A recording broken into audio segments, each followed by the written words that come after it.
हम सभी लालची राजा मिडास की कहानी जानते हैं। उसके पास सोने की कमी नहीं थी, लेकिन सोना जितना बढ़ता वह और अधिक सोना चाहता। उसने सोने को खजाने में जमा कर लिया था और हर रोज उसे गिना करता था। एक दिन वह जब सोना गिन रहा था तो एक अजनबी कहीं से आया और बोला, तुम मुझसे ऐसा कोई वरदान मांग सकते हो जो तुम्हें दुनिया में सबसे ज्यादा खुशी दे। राजा खुश हुआ और उसने कहा, मैं चाहता हूँ कि जिस चीज को छूऊं वह सोना बन जाए। अजनबी ने राजा से पूछा, क्या तुम सचमुच यही चाहते हो? राजा ने कहा, हाँ। तो अजनबी बोला, कल सूरज की पहली किरण के साथ ही तुम्हें किसी चीज को छूकर सोना बना देने की ताकत मिल जाएगी। राजा ने सोचा कि वह सपना देख रहा होगा, सच तो यह नहीं हो सकता। अगले दिन जब राजा नींद से उठा तो उसने अपना पलंग छुआ और वह सोना बन गया। वह वरदान सच था। राजा ने जिस चीज को छुआ वह सोना बन गई। उन्होंने खिड़की के बाहर देखा और अपनी नन्ही बच्ची को खेलते पाया। उसने अपनी बिटिया को यह अजूबा दिखाना चाहा और वह सोचा कि वह खुश होगी, लेकिन बगीचे में जाने से पहले उसने एक किताब पढ़ने की सोची।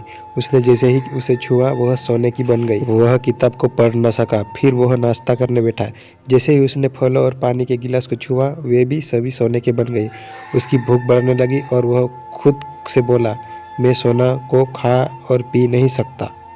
ठीक उसी समय उसकी बेटी दौड़ती हुई वहां आई और उसने उसे अपनी बाहों में भर लिया। वह सोने की मूर्ति बन गई। अब राजा के चेहरे से खुशी गायब हो गई। राजा सर पकड़कर रोने लगा। वह वरदान देने वाली अजनबी फिर वहां आया और उसने राजा से पूछा कि क्या वह हर चीज को सोना बना देने वाली अपनी ताकत से खुश है। राजा ने बताया कि वह दुनिया के सबसे दुखी इंसान है। राजा ने उसे सारी बात बताई। अजनबी ने पूछा, अब तुम क्या पसंद करोगे, अपना भजन और अपनी प्यारी बिटिया या सोने के ढेर और बिटिया की सोने की मूर्ति? राजा ने गिड़गिड़ाकर माफी मांगी और कहा, मैं अपना सारा सोना छोड़ दूंगा। मेहरबानी करके मेरी बेटी मुझे लौटा दो, क्योंकि उसके बिना मेरी हर चीज मूल्यहीन हो गई है।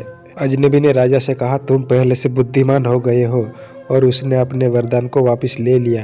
राजा को अपनी बेटी वापस फिर से मिल गई और उसे एक ऐसी सीख मिली जिसे वह जिंदगी भर नहीं भुला सका।